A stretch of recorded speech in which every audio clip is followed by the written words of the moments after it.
ఇప్పుడు తెలంగాణలో వచ్చే డిఫరెన్స్ ఏంది? ఒక 3,000 3,500 కోట్లు వస్తుంది యాసంగి ధాన్యం మొత్తం కొంటే. అంతేనా కమలాకర్? 3 నుంచి 3,500 కోట్లు వస్తుంది.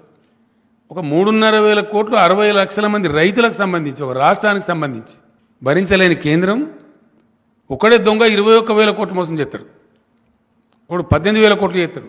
వాళ్ళని మాత్రం ఏమన్నది నిక్షేపంగా ఉంటుంది. ఒక అదానీ గ్రూప్కి ఈ మధ్య 12,000 కోట్లు మాఫీ చేశారు. ఈ మధ్యన పేపర్లోనే వచ్చింది, మీరే రాసిన వార్తలు. అది శాతనవుతుంది. కానీ ఈ రైతుల కోసం ఒక 1,500 2,000 కోట్లు 3,000 కోట్లు పెట్టుమంటే అది శాత కాదు. దానికి వీరంగాలెత్తుడు, అరుపులు, పెడబొబ్బలు, కుట్రలు, అరాకిరి మాటలు, పనికిమాలిన దిక్కుమాలిన ఆరోపణలు, క్యా చమత్కారోగానుడు, రీసైక్లింగ్ చేస్తున్నారు అనుడు. రీసైక్లింగ్ చేస్తుందా గవర్నమెంట్? ఎక్కడ చేస్తారా? సాధ్యమే పనేనా? మాకేం పని లేదా? ఓ కేంద్ర మంత్రి మాట్లాడతారా ఈ మాట? ఇంత పెద్ద భారతదేశం యొక్క మంత్రి అంటే ఎంత నీచంగా, నికృష్టంగా రైతాంగం పట్ల, దేశ ప్రజల పట్ల ఎంత బాధ్యతారహితంగా కేంద్రం ఉన్నదనే దానికి ఇది ఒక సంకేతం. సో ఏ విధంగా ఉన్నది, ఎన్ని రకాలుగా ఉన్నది, ఎంత బహుముఖీనంగా ఉన్నది, వీళ్ళ యొక్క దుర్మార్గమైనటువంటి రైతు వ్యతిరేక విధానం అనేది ఎక్స్పోజ్ చేయాలని చెప్పి మేము సఫిషియెంట్గా చేసినాం. డెఫినెట్గా నేను ఢిల్లీలో నా స్పీచ్లో నేను చెప్పిన, మీరు ఇయ్యనంత మాత్రాన హమారే కిసానంకు హమ్ గంగామే నై డూబ్ దేంగే, మేము ఎట్లా కాపాడుకుంటాం, మీకు ఎట్లా తెలియలేదు, మేము కాపాడుకుంటాం, మాకు ఆ ధైర్యం ఉంది, అవసరం వస్తే ఒక పూట ఉపాసం ఇంకొక ఖర్చు తక్కువ చేసుకుంటాం అని కూడా చెప్పిన నేను. దాని ప్రకారంగానే ఈరోజు క్యాబినెట్లో సాకల్యంగా విషయాన్ని చర్చించినాం. రైతాంగానికి మేము చెప్పినాం ఏమని, వెయ్యకండి, దుర్మార్గమైన కేంద్రం ఉంది, చక్కదనం లేదు వీళ్ళది, వీళ్ళ వ్యవహారం సరిగా లేదు, కేంద్రంలో ఒక విధవ పనికిమాలిన గవర్నమెంట్ ఉంది, కాబట్టి మీరు ఇతర పంటలు వేసుకోండి అని చెప్పినాం. చెప్తే పాపం చాలా వరకు 20 లక్షల వ్యవసాయం తగ్గిపోయిందండి. ఆల్మోస్ట్ 55 lakhs to 30 lakhs వచ్చింది. అంటే 36 ఉంది, దానిలో ఒక 3 లక్షలు సీడ్కి పోతుంది, ఒక దాదాపు 2-2.5 లక్షలు రైతులు తినడానికి ఉంచుకుంటారు సాధారణంగా. అంటే సరాసరి ఒక 20 లక్షల ఎకరాలలో వరి పంట తగ్గేయగలిగినాం మేము ఎఫర్ట్ చేసి.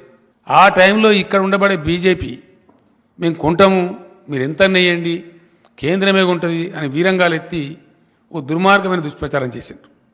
కొంతమంది పాపం ప్రత్యామ్నాయం లేక 100 రూపాయల నుండి వాళ్ళు వేసుకున్నారు, వెరసి మొత్తం మీద పంట వేసుకున్నారు.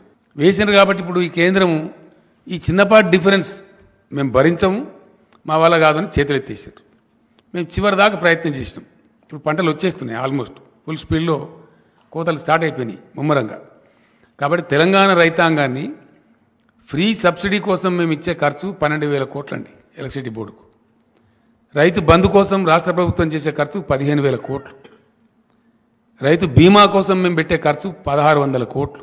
నీటి తీర్వాలు గిటి తీర్వాలు తీసుకోకుండా ఫ్రీ వాటర్ సప్లై చేస్తాం, తద్వారా కొంత నష్టం వస్తుంది.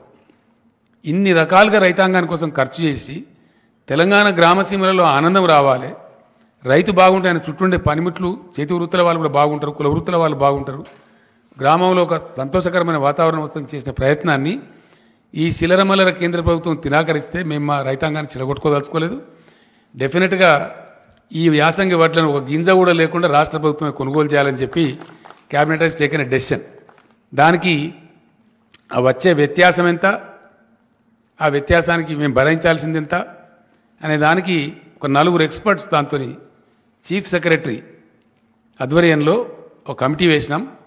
ఆ కమిటీలో చీఫ్ సెక్రటరీ గారు, ఫైనాన్స్ సెక్రటరీ గారు, అగ్రికల్చర్ సెక్రటరీ గారు, ఇరిగేషన్ సెక్రటరీ గారు.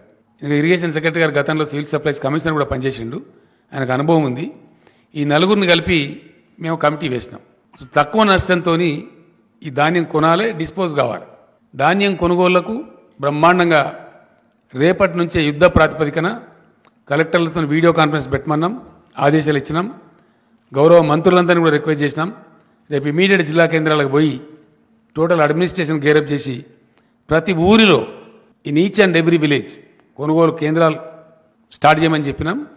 రాబోయే 2-3 రోజుల్లో మొత్తం ఎస్టాబ్లిష్ చేసి సివిల్ సప్లైస్ మినిస్టర్ గారు దానికి అవసరమైన గోనెసా ఆ తతంగం అంతా ఆ డిపార్ట్మెంట్ చూసుకుంటుంది. దానికి ఏవేవైతే అవసరాలు ఉంటాయో సివిల్ సప్లైస్ డిపార్ట్మెంట్ వాళ్ళు కోఆర్డినేట్ చేస్తారు. ఇక్కడ సమర్థవంతమైన ప్రభుత్వం ఉంది కాబట్టి, డెలివరీ చేయగలిగిన ప్రభుత్వం ఉంది కాబట్టి, నిర్ణయం తీసుకుంటే చాలా కఠినంగా పడతరంగా డెలివరీ చేసేటువంటి ఒక పటిష్టమైన ప్రభుత్వం ఉంది కాబట్టి వితిన్ 3-4 days మొత్తం కొనుగోలు చేస్తాం. నేను రైతాంగానికి విజ్ఞప్తి చేస్తా ఉన్నా, ఒక్క గింజ కూడా తక్కువ ధరకు అమ్మకండి.